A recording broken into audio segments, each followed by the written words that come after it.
काम वासना सेक्स को महत्व ना दें। क्या कह रहे हैं गुरुदेव? काम वासना यानी सेक्स को महत्व ना दें। बिल्कुल रिजेक्ट कर दिया परमात्मा ने। सबसे बड़ा रोग है, सबसे बड़ा रोग। कामी क्रोधी लालची इनसे भक्ति ना होए, भक्ति करे कोई शूरमा जात वर्ण कुल खोए। जिस दिन भगत साध संगति से जुड़ जाएगा और विषय वासना पे कंट्रोल कर लेगा, बिल्कुल दिल से त्याग देगा, उस दिन वो भगत सार नाम के योग्य होगा। उस दिन काम वासना अर्थात सेक्स को महत्व ना दें, वही भगत वास्तव में परमेश्वर प्राप्ति कर सकता है। वही भगत वास्तव में परमेश्वर की प्राप्ति यानी सतलोक की प्राप्ति। कौन? जो काम वासना को बिल्कुल भी महत्व ना दे। अब बताओ भाई और बहनों, अब सात संगतियों में जो रजोगुण से दूर होने की परमात्मा ने मुहिम चलवाई है और हजारों की संख्या में भाई बहन जो पहले पति पत्नी थे अब भाई बहन के रिश्ते में आ गए। अब बताओ ये परमात्मा का एक विशेष कारण है कि नहीं है?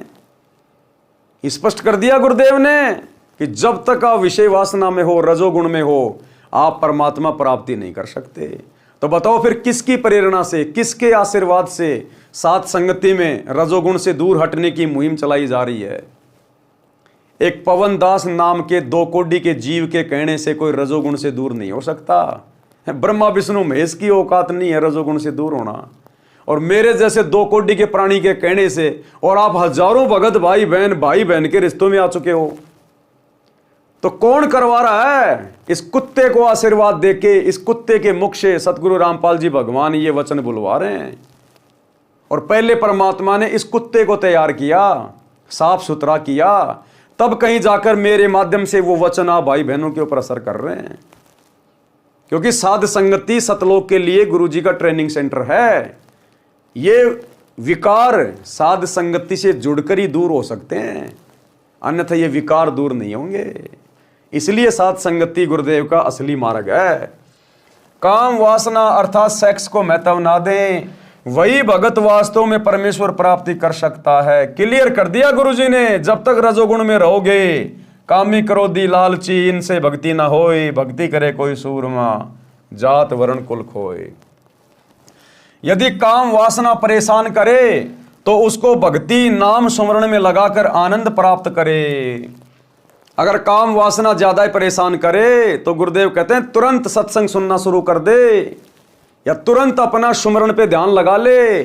5-10 मिनट के बाद में वो ऑटोमेटिक शांत हो जाएगी। ऑटोमेटिक यही तरीका है इसका, यही तरीका है। ठंडे पानी के छींटे मारते रहो, गुरुदेव के सत्संग के और नाम सुमरण के छींटे मारते रहो, और धीरे धीरे एक समय ऐसा आएगा परमात्मा बिल्कुल शांत कर देगा भगत को, शांत। यदि काम वासना परेशान करे तो उसको भक्ति नाम सुमरण में लगाकर आनंद प्राप्त करे। उसी समय काम वासना मुरझा जाती है। काम वासना का नाश करने का तरीका और क्या बताया गुरुदेव ने? कबीर पर नारी को देखिए बहन बेटी के भाव, कहे कबीर काम नाश का यही सहज उपाय। दूसरा उपाय गुरुदेव ने बताया, यदि किसी युवती को देखकर अगर ये काम वासना हमें परेशान करे, मन में गंदे विचार आने शुरू हो जाएं, क्योंकि काल का तो काम है। देखो भाई और बहनों, भगत तो बेचारा दुखी होगा ही होगा, विशेषकर सात संगति से जुड़े हुए भाई बहनों की दशा बता रहा हूं। बाकी आश्रम वालों को तो महसूस भी नहीं होता हम क्या कर रहे हैं क्या नहीं कर रहे हैं, उनको कुछ नहीं पता। साध संगति से जुड़ने के बाद, इतने वीडियो देखने के बाद और विषय वासना जैसे रोग के विषय में समझने के बाद, जब भगत अपने आप को कंट्रोल में रखता है, प्रयास करता है गुरुदेव से प्रार्थना करके, लेकिन मन तो है भाई, जब तक ये शरीर है तब तक इसमें मन भी रहेगा, काल का भी प्रभाव हल्का फुल्का रहेगा, और वो अपनी कोशिश भी करता रहेगा, और काल की उसी कोशिश में गुरु अपने भगत को चेक भी करता रहेगा। तो कभी कभार क्या होगा, किसी बहन बेटी को देखकर अचानक से, क्योंकि काल ऐसे ऐसे दृश्य दिखा देगा जो हम देखना नहीं चाहते, या वैसे भी कोई सुंदर बहन आ रही है तो मन की तो आदत है, ये आंखें जो है ना ये स्कैनर हैं, स्कैनर। सामने अगर 5 लड़कियां हैं और उनमें यदि एक लड़की गोरी है, ये आंखें तुरंत उसी पे टिक जाएंगी, ये स्कैनर है। क्योंकि ये शरीर काल ने बनाया है। परमात्मा ने केवल इसके हाथ में आत्मा सौंपी थी। केवल हमारा जो ऊर्जा शरीर है ना, केवल दुर्गा के अंदर परमात्मा ने हम सभी आत्माओं को आत्मा के रूप में फिट किया था। ऊपर का बॉडी ये काल ने बनाया है और अपना एजेंट बैठा दिया मन। अब ये मन है बड़वा, ये बड़वागिरी करवाता है, ये कर्म फुड़वाता है। तो इसने आंखें ऐसी बना दी स्कैनर। कोई 5 गाड़ियां खड़ी हैं, एक बहुत अच्छी गाड़ी खड़ी है, महंगी चमचमा रही है, आंखें तुरंत उस पर जाके टिक जाएंगी। 20 प्रकार के सेव रखे हैं, लाल कौन सा है, बढ़िया कौन सा है, आंखें तुरंत उसके ऊपर जाके टिक जाएंगी। ये स्कैनर का काम करती हैं। तो इसी प्रकार कोई सुंदर बहन, कोई आकर्षक बहन आ रही है, माता बहन, तुरंत ये आंखें एक बार जाएंगी उधर, ना चाहते हुए भी। भगत की भी जाती हैं। ये बात अलग है कि तुरंत परमात्मा का तत्व ज्ञान दीवार बन के खड़ा हो जाता है कि भगत जी अपना काम नहीं है भाई, ये तो मन की बकवाद है। तो सात संगति से जुड़ने के बाद जब भगत बेचारा प्रयास करता है विषय वासनाओं से दूर हटने के लिए, तो काल प्रेरणा से, मन के प्रभाव से कभी कभार इस प्रकार की यदि कोई हमारे सामने घटना हो जाए, अचानक से हमारा ध्यान यदि चला जाए, क्योंकि मन तो भटकाने का काम करेगा, तो भगत को बेचारे को दुख होता है, अंदर से बड़ा दुख होता है कि मैंने क्यों देखा। वो देखना नहीं चाहता, उसको अब अच्छा नहीं लग रहा, लेकिन वो मन कोशिश कर रहा है कि मैं इसको कोशिश करूं, इसको डगमग करने की। तो जैसे ही एकदम से नजर जाती है तो क्या होगा, अंदर से भगत दुखी होगा। आत्मा जो होती है ना, वो तुरंत क्या बोलेगी, अरे नहीं भगत जी अपना काम नहीं है, अरे नहीं नहीं नहीं नहीं। अंदर से भगत दुखी होता कि मैंने क्यों देखा। ऐसा महसूस होगा जैसे मेरा भक्ति बैलेंस डाउन होता जा रहा है, मेरा रिचार्ज खत्म हो गया उसको देखने मात्र से। भगत को बड़ा दुख होता है अंदर अंदर कि मैंने क्यों देखा, लेकिन वो भगत ने नहीं देखा, वो मन कोशिश कर रहा है भगत को डगमग करने की।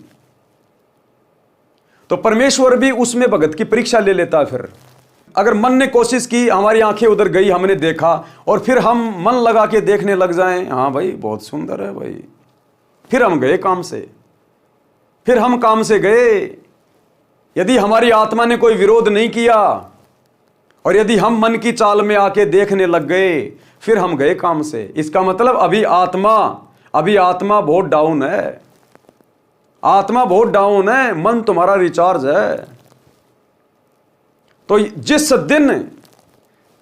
दिन सतगुरु की मर्यादाओं से हटकर ये काल हमसे कोई भी कैसा काम करवाए, प्रयास करे, और यदि हमारी आत्मा इसका विरोध करने लग जाए और आत्मा अंदर से दुखी हो कि ये क्यों हो रहा है, ऐसा नहीं होना चाहिए, गुरुजी ने मना कर रखा है, ये गलत बात है, तो समझो आप धीरे धीरे भगत बनने की प्रोसीजर में आगे बढ़ रहे हैं। आपके ऊपर सतगुरु के ज्ञान का असर हो रहा है, आपकी आत्मा रिचार्ज होके ऊपर उठ रही है, मन को रोक रही है, टोक रही है। तो ये पहचान होती है भाई और बहनों कि हमारी भक्ति चल रही है या फिर नहीं चल रही है। और कोई भी बकवाद वाला काम हो रहा है, कहीं कोई रागनी चल रही है, कोई फिल्मी गाना चल रहा है, हम भी पैर उठा के यूं करने लग गए। सामने से कोई बहन बेटी आ रही है, हम लगातार ही देखने लग गए। अरे पहली नजर तो जा सकती है, किसी पे भी जा सकती है, हमारी बस की बात नहीं है। अब देखना तो पड़ेगा, रोड पे चलेंगे तो कहते हैं पहली नजर इंसान की और दूसरी नजर फिर शैतान की। अगर पहली बार नजर गई और आत्मा ने कहा कि नहीं नहीं नहीं भगत जी क्या कर रहे हो, हटो यहां से, कुछ ही सेकंडों का काम होता है ये, जैसे देखा तुरंत नजरें हट जाएंगी हमारी, तुरंत गुरु जी का ज्ञान याद आ जाएगा। तो कहते हैं पहली नजर इंसान की, और यदि तूने उसमें इंटरेस्ट लेना शुरू कर दिया, दूसरी बार देखा, तीसरी बार देखा, मुड़ मुड़ के देखा उसकी ओर, फिर कहते हैं वो शैतान की नजर है, फिर काल का प्रभाव ज्यादा है। तो ये भगत का फॉर्मूला है अपने आप को चेक करने का। तो क्या कह रहे हैं गुरुदेव, उसी समय काम वासना मुरझा जाती है। कब? जब हम तुरंत गुरुदेव का सुमरण करने लग जाएं, कोई सत्संग सुनने लग जाएं। काम वासना नाश करने का अन्य तरीका, पर नारी को देखिए बहन बेटी के भाव, कहे कबीर काम नाश का ये सहज उपाय। जब भी मन बकवाद करे तो तुरंत सामने वाली को अपनी बहन या बेटी की दृष्टि से देखना चाहिए कि मेरे घर में भी तो मेरी माँ है, ऐसी तो है, इसके क्या कुछ अलग थोड़ी है। अरे इस बहन बेटी के कुछ अलग थोड़ी है, यही शरीर, यही स्तन, यही चेहरा, यही बाल, सब कुछ तो मेरी माँ के है, मेरी बहन के है, मेरी बेटी के है। जब घर में उनको देख के मेरे अंदर कोई आसक्ति नहीं आती, कोई विषय वासना नहीं जागती, तो ये भी तो मेरी बहन ही है। अरे हम सब सतलोक से तो आए हुए हैं, हम सब एक ही पिता की तो संतान हैं, ये भी तो मेरी बहन ही है।